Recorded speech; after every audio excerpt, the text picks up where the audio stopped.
असं म्हटलं जातं की मकर संक्रांतीनंतर तिळातिळाने थंडी कमी होते आणि उन्हाळा सुरू होतो. ह्या वातावरणातील बदलासाठी आपले शरीर तयार व्हावे म्हणूनच भरपूर भाज्या असलेली भोगीची भाजी आणि तीळ लावलेली बाजरीची भाकरी संक्रांतीच्या आदल्या दिवशी केली जाते. पारंपरिक पद्धतीने भोगीची भाजी आणि बाजरीची भाकरी कशी करायची हे आज आपण बघणार आहोत. नमस्कार, ताईच्या किचनमध्ये आपले सर्वांचे खूप खूप मनापासून स्वागत आहे. भोगीच्या भाजीसाठी कोणत्या कोणत्या भाज्या घेतलेल्या आहेत त्या आधी बघूया. आधी आपण शेंगभाज्या बघून घेऊया. इथे मी 1 वाटी हा घेवडा घेतलेला आहे, 1 वाटी वाटाणा घेतलेला आहे, चवळी 1 वाटी घेतलेली आहे, पावटा 1 वाटी, ओला हरभरा 1 वाटी घेतलेला आहे आणि माझ्याकडे ओल्या भुईमुगाच्या शेंगा नाहीयेत म्हणून मी इथे थोडेसे शेंगदाणे म्हणजे पाव वाटी शेंगदाणे 1 तासाभरापूर्वी भिजत घातलेले आहेत. तुमच्याकडे ओल्या शेंगा असतील तर त्यातले ओले शेंगदाणे तुम्ही घेऊ शकता. पालेभाज्यांमध्ये 1 वाटी कांद्याची पात बारीक चिरून स्वच्छ धुवून घेतलेली आहे, मेथी 1 वाटी स्वच्छ धुवून निवडून घेतलेली आहे कवळ्या देठासकट. पालेभाज्या इथे तुम्हाला कोणत्या भेटतील त्या तुम्ही वापरू शकता. इथे ह्या भाजीसाठी कोणतंही फिक्स असं प्रमाण नाहीये, तुम्ही तुमच्या आवडीनुसार कोणत्याही भाज्या कितीही प्रमाणात वापरू शकता. 1 वांग कट करून घेतलेलं आहे, काळं पडू नये म्हणून पाण्यात ठेवलंय. टोमॅटो 1 बारीक चिरून घेतलेला आहे आणि थोडंसं अर्ध गाजर घेतलेलं आहे बारीक चिरून. रानमेव्यामध्ये आपल्याला ऊस आणि बोरं लागतात, पण मला ऊस भेटला नाही म्हणून मी इथे थोडासा गूळ घेतलेला आहे आणि 1 बोर घेतलेला आहे असं बारीक चिरून. भाजीसाठी आपल्याला सर्वात आधी वाटण करून घ्यायचंय. त्यासाठी अर्धी वाटी किसलेलं सुकं खोबरं मी खरपूस असं सोनेरी रंगावर भाजून घेतलेलं आहे आणि पाव वाटी तीळ खमंग असे भाजून घेतलेले आहेत. मंद गॅसवर हे दोन्ही आपल्याला भाजून घ्यायचंय आणि 2 मध्यम आकाराचे कांदे पातळ असे उभे चिरून तेलावर सोनेरी रंगावर परतून घेतलेले आहेत. 2 इंच अद्रक घेतले, 15 ते 20 लसणाच्या पाकळ्या घेतलेल्या आहेत. आधी मिक्सरमध्ये आपण हे कोरडे फिरवून घ्यायचे आणि नंतर कांदा लसूण आणि अद्रक घालून याचं वाटण करून घ्यायचंय आणि थोडीशी वर कोथिंबीर घालायची आहे. भाजी बनवण्यासाठी इथे कढई गरम करून घेतलेली आहे. या कढईत आपण आधी मसाले भाजून घेतलेले होते, तीच कढई घेतलेली आहे. यात आपल्याला घ्यायचं आहे 3 टेबलस्पून तेल. भाजी जास्त आहे म्हणून मी 3 टेबलस्पून इतकं घेतलेलं आहे. तेल थोडं गरम होऊन द्यायचंय. तेल गरम झालेलं आहे, यात आपल्याला घालायचे जिरे. जिरे छान असे फुलले की घालूया हिंग आणि हे वाटण आपल्याला घालायचं आहे.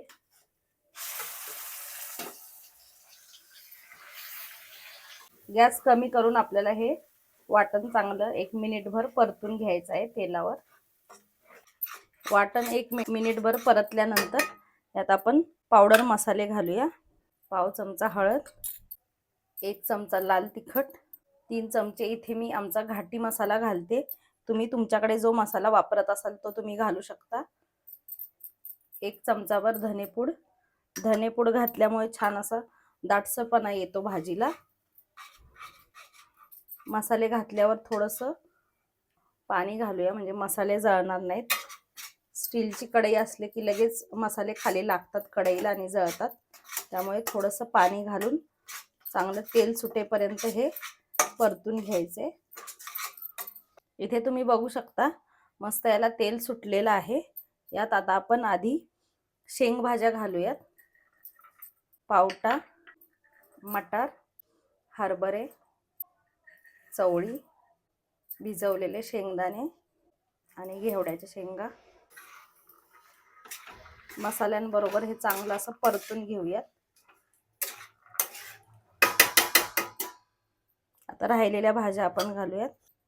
बारीक चिरलेला टोमॅटो, वांग्याच्या फोडी, गाजर आणि बारीक चिरलेलं बोर घालायचंय. पालेभाज्या शेवटी आपण घालणार आहोत.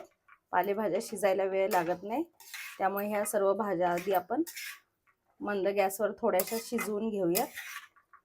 सर्व भाज्या चांगल्या 1 मिनिटभर मसाल्यांबरोबर परतून घ्यायचे. परतून झाल्यानंतर झाकण ठेवून परतून झाल्यानंतर झाकण ठेवून 1 ते 2 मिनिटाची वाफ काढून घेऊयात. 2 मिनिटं भाज्यांना आपण चांगली वाफ देऊन घेतलेली आहे. थोड्याशा भाज्या परतून घेऊयात आणि यात आपल्याला आता पालेभाज्या घालायचे. मेथी आणि कांद्याची पात, पालेभाज्या घालून चांगलं असं मिक्स करून घेऊया. गॅस थोडासा मी फास्ट केलेला आहे. आता तुम्ही सर्व पालेभाज्या पण थोड्या थोड्या घालू शकता. भाज्या चांगल्या परतून घेतल्यावर यात इथे मी 2 कप इतकं पाणी गरम करून घेतलेलं आहे, ते घालते. मी अशी थोडीशी लफतफीत अशी भाजी करणार आहे, त्यामुळे मी थोडं जास्त पाणी घालते. तुम्हाला जर सुकी भाजी करायची असेल तर तुम्ही फक्त थोडंसं भाज्या शिजण्यापुरते अर्धी ते 1 वाटी पाणी घालून पण भाज्या शिजवू शकता. मी थोडीशी अशी ग्रेव्ही सारखी लपतपीत भाजी बनवणार आहे. पाणी घालून उकळी काढूयात एक.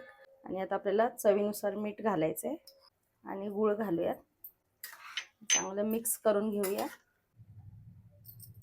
मी कढईत भाजी केलेली आहे म्हणून टोपात पाणी गरम करून त्याच्यात पाणी घातलं. तुम्ही जर पातेल्यात पाणी गरम करून घेतलं किंवा वरती झाकण तुम्ही खोलगट ठेवलं, माझ्या कढईचं झाकण असं पसरट होतं म्हणून तुम्ही जर खोलगट झाकण ठेवलं तर जेव्हा भाज्या वाफवायला ठेवतो तेव्हा त्यातच त्या झाकणावरती पाणी ठेवायचं आणि ते पाणी गरम झालेलं तेच भाज्यांमध्ये घालायचं. जेवढा तुम्हाला रस्सा पाहिजे त्या हिशोबाने तुम्ही पाणी गरम करून करून त्या भाजीमध्ये ॲड करू शकता. भाजी पण शिजली जाते आणि वरती पाणी गरम होईल त्या हिशोबाने आपल्याला पाणी गरम करून टाकता येतं. भाजीला छान अशी उकळी आलेली आहे. गॅस कमी करून आता झाकण ठेवून मी मंद गॅसवर भाजी शिजायला ठेवते दुसऱ्या गॅसवर. आणि आता आपण बाजरीची भाकरी करायला घेऊयात. ताटात इथे मी 1 वाटीवर बाजरीचं पीठ घेतलेलं आहे. त्यात थोडंसं मीठ घालायचंय. ज्वारीच्या पिठात मीठ घातलं नाही तरी चालतं, पण बाजरीच्या पिठात थोडंसं मीठ घालायचं. आता थोडं थोडं पाणी घालून आपल्याला पीठ चांगलं हे मळून घ्यायचंय. थंडच पाणी घ्यायचंय, गरम पाणी घ्यायचं नाही. खूप पीठ जुनं झालेलं असेल तर चिकट येत नाही, त्यासाठी मग गरम पाणी वापरतात. बाजरीचं पीठ चिकटच असतं त्यामुळे गरम पाणी करायची गरज पडत नाही. थोडं थोडं पाणी घेऊन अशा प्रकारे चांगलं हे मळून मळून घ्यायचंय. चांगलं व्यवस्थित पीठ मळायचं आहे म्हणजे भाकरी छान होते. पीठ व्यवस्थित मळलं नाही की ती भाकरी एकदम वातड तयार होते. पीठ चांगलं असं मऊसूत मळून घेतलेलं आहे आणि हा गोळा तयार करून घ्यायचा आहे. आणि ताटात थोडंसं असं कोरडं पीठ घ्यायचं आणि दोन्ही हाताला पीठ लावून आधी हातावर अशी थोडीशी भाकरी बनवून घ्यायची आणि अशा प्रकारे भाकरी थापायची. थोडीशी भाकरी थापून झाली की त्याच्यावर हे तीळ लावून घ्यायचे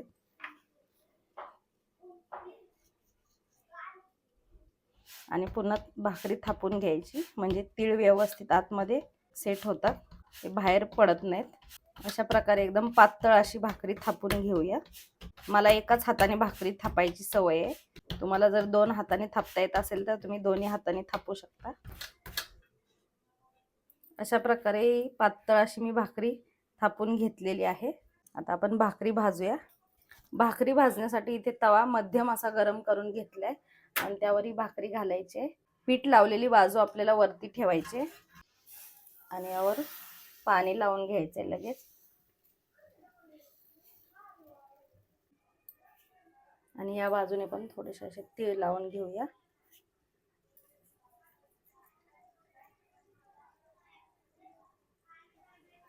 थोडीशी भाकरी अशी कोरडी पडायला लागली की लगेचच पलटून घ्यायचे.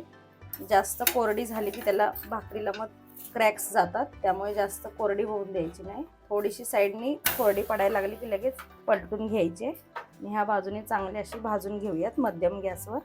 2 मिनिटं मध्यम गॅसवर भाकरी भाजून घेतली.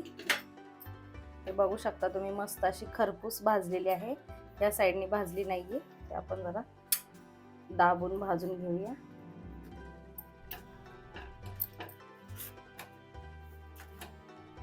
आता ह्या साईडनी भाकरी आपण डायरेक्ट गॅसवर भाजूयात. तवा मी बाजूला काढून घेते. अशा प्रकारे गॅसवर भाजली की चांगली फुलते भाकरी. तुम्हाला जर प्रॅक्टिस नसेल तर तुम्ही तव्यावरच भाजून घेऊ शकता. छान अशी सर्व बाजूनी भाकरी आपली भाजून झालेली आहे. गॅस बंद केलाय मी. आपली तीळ लावलेली बाजरीची भाकरी बनवून झाली. भाकरी होईपर्यंत 10-15 मिनिटं झाली. आपली भाजी आपण बघूया कशी झालेली आहे। झाकणाच्या खाली मी मध्ये थोडासा चमचा ठेवला होता आणि मध्ये एकदा हलवून घेतली होती भाजी। आपली भाजी पण तयार झालेली आहे, सर्व भाज्या शिजलेल्या आहेत।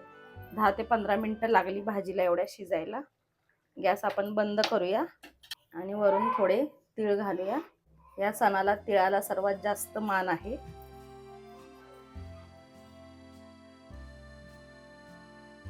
आपल्या पूर्वजांनी ऋतुमानानुसार विचार करून सणांना केलेल्या पदार्थांची परंपरा केलेली आहे, त्यामुळे आपण हे सर्व पदार्थ, सण, रूढी, परंपरा साजरे केले पाहिजेत आणि हे पदार्थ पण केले पाहिजेत। तुम्हाला ही माझी रेसिपी कशी वाटली कमेंट करून सांगा। व्हिडिओ आवडले असेल तर लाईक करा, जास्तीत जास्त शेअर करा। चॅनलवर नवीन असाल तर सबस्क्राईब करा आणि व्हिडिओला हाईप करा।